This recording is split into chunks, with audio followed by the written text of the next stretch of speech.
Delimitation ను 25 ఏళ్లు వాయిదా వేయాలని తమిళనాడు అఖిలపక్ష భేటీలో డిమాండ్ చేశారు ముఖ్యమంత్రి రేవంత్ రెడ్డి. పునర్విభజన చేస్తే సౌత్ కి 33% సీట్లు ఉండాలన్నారు. లేదంటే రాజకీయ అసమానతలకు దారితీస్తోందని హెచ్చరించారు. ఇక సౌత్ స్టేట్స్ తో పాటు కొన్ని నార్త్ స్టేట్స్ కూడా అన్యాయం జరుగుతుందని వివరించారు సీఎం రేవంత్ రెడ్డి. నియోజకవర్గాల పునర్విభజనపై అందరినీ ఏకతాటిపై తెచ్చిన తమిళనాడు ముఖ్యమంత్రి స్టాలిన్ కు ప్రత్యేక అభినందనలు తెలిపారు. ప్రస్తుతం దేశం పెద్ద సవాలును ఎదుర్కొంటోందన్న రేవంత్ బీజేపీ జనాభా జరిమానాల విధానాన్ని కొనసాగిస్తుందని చెప్పారు. 1971లో జనాభాను నియంత్రించాలని దేశం నిర్ణయం తీసుకున్నప్పటి నుంచి దక్షిణాది రాష్ట్రాలు దాన్ని అమలు చేస్తే ఉత్తరాదిలోని పెద్ద రాష్ట్రాలు జనాభా నియంత్రణలో విఫలమయ్యాయన్నారు. ఇక దక్షిణాది రాష్ట్రాలన్నీ వేగంగా ఆర్థిక వృద్ధిని సాధించాయని, జీడీపీ, తలసరి ఆదాయం, వేగంగా ఉద్యోగాల కల్పన, మెరుగైన మౌలిక వసతుల కల్పన, సుపరిపాలన, సంక్షేమ కార్యక్రమాల నిర్వహణలో మంచి ప్రగతి సాధించాయని చెప్పారు. దేశ ఖజానాకు దక్షిణాది స్టేట్స్ పెద్ద మొత్తంలో నిధులు ఇస్తూ తక్కువ మొత్తాన్ని పొందుతున్నాయని చెప్పారు. తమిళనాడు పన్నుల రూపంలో కేంద్రానికి రూపాయి చెల్లిస్తే 29 పైసలు వెనక్కి వస్తున్నాయన్నారు. ఇక ఉత్తరప్రదేశ్ కు రూపాయికి ₹2.73 వెనక్కి వెళ్తున్నాయన్నారు. బీహార్ రూపాయి చెల్లిస్తే ₹9.22 వెనక్కి తీసుకుంటుంటే కర్ణాటకకు కేవలం 14 పైసలు, తెలంగాణకు 41 పైసలు, కేరళకు 62 పైసలు మాత్రమే వెనక్కి వస్తున్నాయని చెప్పారు. మధ్యప్రదేశ్ రూపాయి పన్ను రూపంలో కేంద్రానికి ఇస్తే వెనక్కి ₹2.79 వెళ్తున్నాయన్నారు రేవంత్. దక్షిణాది రాష్ట్రాలకు కేంద్రం కేటాయింపులు, పన్ను చెల్లింపులు క్రమంగా తగ్గిస్తోందని చెప్పారు. చివరికి జాతీయ ఆరోగ్య మిషన్ కేటాయింపుల్లోనూ ఉత్తరాది రాష్ట్రాలకే 60 నుంచి 65% నిధులు దక్కుతున్నాయన్నారు. మనది ఒకే దేశం, దానిని గౌరవిస్తాం, కానీ ఈ పునర్విభజనను మనం అంగీకరించొద్దన్నారు రేవంత్. దక్షిణాది రాష్ట్రాల రాజకీయ కుదింపు మంచి ప్రగతి సాధిస్తున్న రాష్ట్రాలను ఈ ప్రక్రియ శిక్షలాంటిదన్నారు. సీట్లు పెంచొద్దు, ఉన్న సీట్లతోనే పునర్విభజన ప్రక్రియ చేపట్టాలని సలహా ఇచ్చారు ముఖ్యమంత్రి రేవంత్. 1976లో ఇందిరాగాంధీ నేతృత్వంలోని కేంద్ర ప్రభుత్వం అలానే పునర్విభజన చేపట్టింది. లేకుంటే రాష్ట్రాల మధ్య రాజకీయ తేడాలు వచ్చేవన్నారు. జనాభా దామాషా ప్రాతిపదిక పునర్విభజనను దక్షిణాది వ్యతిరేకిస్తుందన్నారు.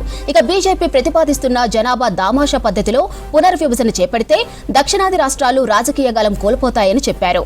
డీలిమిటేషన్ చేపడితే ఉత్తరప్రదేశ్, బీహార్, మధ్యప్రదేశ్, రాజస్థాన్, ఛత్తీస్గఢ్ వంటి రాష్ట్రాలు దేశంపై ఆధిపత్యం చెలాయిస్తాయని హెచ్చరించారు రేవంత్. ఇక బీజేపీ అనుసరిస్తున్న ఈ విధానానికి వ్యతిరేకంగా దక్షిణాది ప్రజలు, పార్టీలు, నాయకులు ఏకం కావాలని పిలుపునిచ్చారు.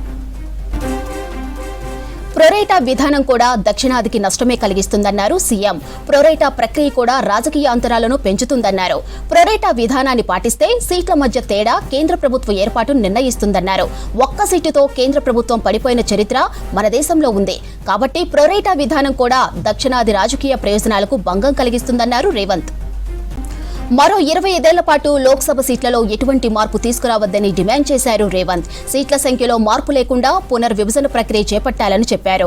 పునర్విభజనకు రాష్ట్రాన్ని యూనిట్గా తీసుకుని చేయాలన్నారు. రాష్ట్రాల్లోని జనాభా ఆధారంగా పునర్విభజన చేపట్టాలన్నారు. రాష్ట్రాల్లోని నగరాలు, గ్రామాల్లోని జనాభా ఆధారంగా లోక్సభ సీట్ల హద్దులను మార్పు చేయాలని చెప్పారు. ప్రతి రాష్ట్రంలో మహిళలకు 33% రిజర్వేషన్లు కల్పించాలని డిమాండ్ చేశారు.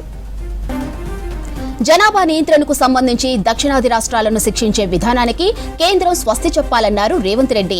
లోక్సభ నియోజకవర్గాలకు సంబంధించి దేశంలోని ఇతర రాష్ట్రాలతో సంబంధం లేకుండా చిన్న రాష్ట్రాలు, ఈశాన్య రాష్ట్రాలు, కేంద్రపాలిత ప్రాంతాల్లో సీట్లను ఏర్పాటు చేసినట్లే దక్షిణాదికి అవకాశం ఇవ్వాలన్నారు రేవంత్. ఎట్టి పరిస్థితుల్లోనూ సీట్ల పునర్విభజన చేయాలనుకుంటే 543 సీట్లు ఉన్న లోక్సభలో ప్రస్తుతం దక్షిణాది రాష్ట్రాల సీట్ల సంఖ్య 130. ఇది మొత్తం సీట్లలో 24%. పునర్విభజన తరువాత ఏర్పడే నూతన లోక్సభలో తమకు 33% సీట్లు ఇవ్వాలనేది దక్షిణాది రాష్ట్రాలుగా డిమాండ్ చేస్తున్నామన్నారు. బీజేపీ 50% సీట్లను పెంచాలనుకుంటే 272 సీట్లతో మొత్తం లోక్సభ సీట్ల సంఖ్య 815 అవుతుంది. ఇందులో దక్షిణాది రాష్ట్రాలకు 33% అంటే 272 సీట్లు ఇవ్వాలి. ఈ సీట్లను దక్షిణాదిలోని తమిళనాడు, కర్ణాటక, కేరళ, తెలంగాణ, ఆంధ్రప్రదేశ్, పుదుచ్చేరీలకు ఇప్పుడున్న ప్రొరేటా ప్రాతిపదికన పంచవచ్చని చెప్పారు రేవంత్. ఇక పునర్విభజన ప్రక్రియపై మా రాష్ట్ర శాసనసభలో త్వరలోనే తీర్మానం ఆమోదిస్తామన్నారు రేవంత్. పునర్విభజన ప్రక్రియపై తరువాత సమావేశాన్ని హైదరాబాద్లో నిర్వహిస్తామని చెప్పారు. మన పోరాటాన్ని ఏ విధంగా ముందుకు తీసుకువెళ్దామనే విషయాన్ని ఆ సమావేశంలో చర్చిద్దామన్నారు Revanth Reddy. Stalin is one of the good movement for South Indians. So definitely we they will take up this issue up to Delhi level. You have also requested to have the second meeting back in Hyderabad, sir. Yes, Our yes, CM has also agreed to it. What is Yes, we are going to organize a closed door meeting as well public meeting. So this is the public issue. We wanted to create an awareness in the public. ఉంటుంది హైదరాబాద్ వెళ్ళిన తర్వాత అందరితో మాట్లాడి సభ గురించి నిర్ణయిస్తాం. హైదరాబాద్ లో బహిరంగ సభ కూడా ఉంటుంది, సమావేశమే కాదు బహిరంగ సభ కూడా ఉంటుంది. ఈ సమస్యను పరిష్కరించే వరకు అన్ని రాష్ట్రాలను కలుపుకొని ముందుకు వెళ్ళారు. దక్షిణాది రాష్ట్రాల యొక్క హక్కులను కాలరాయాలనుకున్నప్పుడు బీజేపీ వాళ్ళు అబద్ధం చెప్తారు. బీజేపీ వాళ్ళు అబద్ధం చెప్పి దక్షిణాది రాష్ట్రాలను మోసం చేస్తున్నారు. ఎందుకు ఇప్పటి వరకు ఏ విధి విధానాలతో పార్లమెంటు పునర్విభజన చేస్తారో చెప్పడం లేదు, ఎందుకు పార్లమెంట్ లో చర్చ చేయడం లేదు, ఎందుకు ఆల్ పార్టీ మీటింగ్ పిలవడం లేదు అంటే they have their own hidden agenda. So we are fighting for a cause. Why can't BJP is not saying anything? What are the TO on terms of reference? Why they have not disclosed terms of reference? So they have their own hidden agenda. So this is not any political party issue. This is a southern people's issue. So we wanted to